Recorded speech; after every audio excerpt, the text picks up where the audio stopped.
The root of a chord doesn't always become the root of the new chord generated when reflected over the axis of a key center.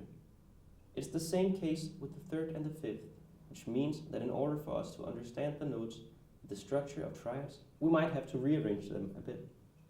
If we look at the G major 7 chord from earlier, the root G became the fifth C, and the fifth D became F, which was the root of the new chord.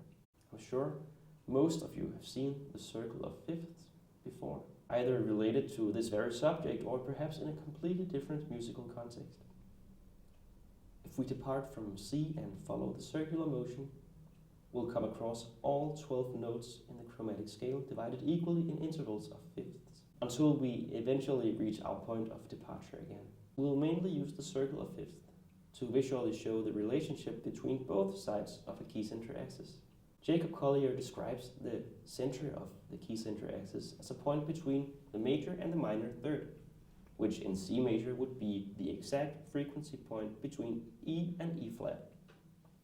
It is not fully elaborated on why this is the point of reflection, and also not taken into consideration that key frequencies differ both from each other and also within their own key depending on the context of both genre and instrument.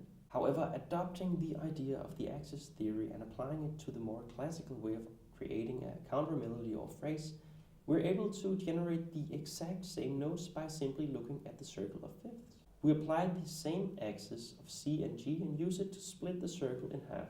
We're now presented to two groups of 6 notes, each with a different note on the exact opposite side. Let's run the G major 7 chord from earlier as a test drive. By reflecting each note on the new axis, we see that the result is the same. The G major 7 turned into the F minor 6. This can be done with all 7 standard chords in a key to create 7 different chords. When I say standard, I refer to the major scale of a key. In C major, that would be C, D, E, F, G, A, B, and then we reach C again. Each of these notes can be built into triads by adding every second note, thus generating C major, D minor, E minor, F major, G major, A minor, B minor with a flat fifth. Applying Levy's thoughts to this idea, the reflected chords can be understood as polar opposites of their original chords, thus having the same gravitational pull towards the key center, allowing them to function in the same way whilst sounding different. Now let's go ahead and reflect the notes of all these chords over the key center axis of C. Dividing each chord into its separate notes will allow us to swap them individually and recreate the chord once we know their reflected version. If we start with C major, it has the notes C, E, and G. C becomes G, E becomes E flat, and G becomes C. In D minor, which has the notes D, F, and A, D becomes F, F becomes D, and A becomes B flat. In E minor, E becomes E flat, G becomes C, and B becomes A flat. In F major, F becomes D, A becomes B flat, and C becomes G. In G major, G becomes C, B becomes A flat, and D becomes F. In A minor, A becomes B flat, C becomes G, and E becomes E flat.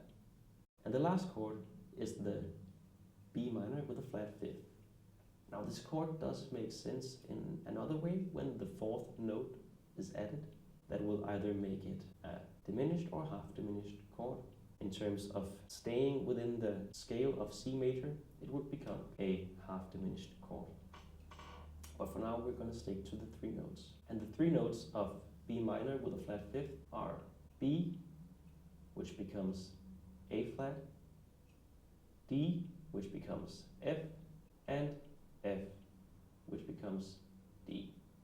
Now if we rearrange these notes to build them with the structure of triads, then C becomes C minor, D minor becomes B flat major, E minor becomes A flat major, F becomes G minor, G becomes F minor, A minor becomes E flat major, and the B minor with a flat fifth becomes a D minor with a flat fifth.